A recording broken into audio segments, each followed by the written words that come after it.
Nous sommes ici rue de Rivoli devant l'Hôtel de Ville de Paris parce que nous présentons notre exposition Casdin Histoire, Sport et Citoyenneté sur les grilles de l'Hôtel de Ville. À partir du mois de février, dans le cadre de la Semaine olympique et paralympique à laquelle la Casdin participe de façon très forte, eh bien cette exposition elle va être diffusée dans les établissements scolaires. Elle s'inscrit dans un programme global qui s'adresse du collège aux adultes, aux étudiants, avec non seulement l'exposition elle-même, mais aussi tout un programme pédagogique, un site internet dédié sur lequel il y a énormément de ressources. D'ici 2024, cette exposition sera présentée dans 4000 lieux différents du monde de l'éducation, dans les établissements, dans les universités. Cette série événementielle qui reprend un peu l'histoire des Jeux autour de thèmes éducatifs et de symboles et de valeurs sur les grilles de l'Hôtel de Ville, parce qu'elle raconte très bien ce qu'est aussi l'histoire olympique et l'histoire du sport, et finalement ce en quoi ça a permis aussi une évolution de certains combats politiques, de certains droits, ou une affirmation de revendications qui sont devenus aujourd'hui des droits mais qui ne l'étaient pas à l'époque. Aux premiers Jeux Olympiques que vous avez vus, il y avait combien de femmes à votre avis? Au tout premier? Zéro. Les hommes pensaient que le sport était réservé qu'à eux. Donc les femmes ont dû se battre pendant des années pour faire que petit à petit, elles aient une place. On a eu la chance d'avoir cette exposition que j'ai pu exploiter avec mes élèves. J'ai des élèves à la fois de 5e, de 4e et de 3e.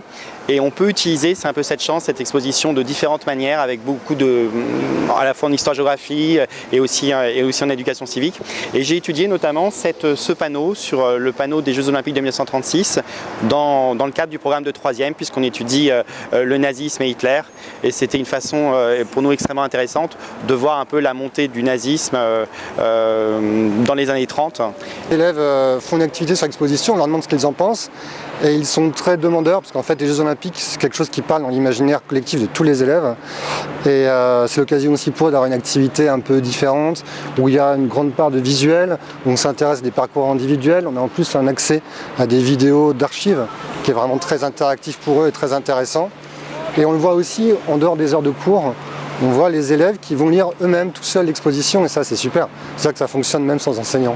L'exposition elle était très intéressante parce que là j'ai découvert des sportifs que je connaissais pas. L'affiche qui m'a le plus marqué c'est celle-là avec Neroli Ferrol. Parce que comme on a vu au début de l'exposition, pour les Jeux Olympiques il y avait que des hommes. Et là de voir que c'est une femme handicapée et qui fait les Jeux Olympiques pour les valides, ça m'a vraiment touchée. J'ai des élèves qui ont des troubles de la fonction cognitive.